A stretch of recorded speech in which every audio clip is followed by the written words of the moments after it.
comment vous trouvez l'évolution de la patinoire de Beauvais? Déjà, l'évolution de la patinoire, ce qu'il y a de bien, c'est que déjà, elle n'a pas fermé.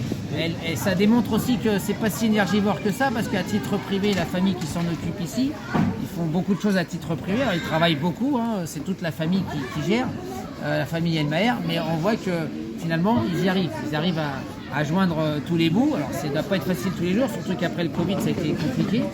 Mais ce sont des gens qui sont tellement passionnés, tellement motivés pour qu'ils puissent amener un spectacle comme on a amené ici. C'était pas facile parce que c'est vraiment un spectacle. Alors, déjà qui plaît beaucoup, mais c'est on va dire une dépense financière qui est quand même assez importante par rapport à ce qu'on est venu faire les 2 dernières fois.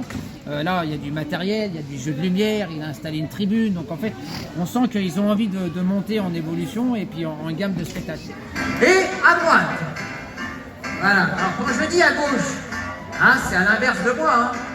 Vous allez par là. Non, parce que sinon vous allez vous télescoper et on risque de tripler la population de Beauvais d'ici l'année prochaine. Donc, Comment vous avez trouvé l'accueil du public beauvaisien? Moi, je suis très content quand on arrive à une patinoire qui est normalement à peine 300 places de gradin. On a réussi à mettre 650 places, 50 personnes, 650 gamins qui sont venus cet après-midi pour une séance spéciale scolaire. Et ce soir, voilà, tout un public mélangé de tout âge. Et franchement, c'est fabuleux. À titre personnel, vous avez quasiment gagné, on va dire.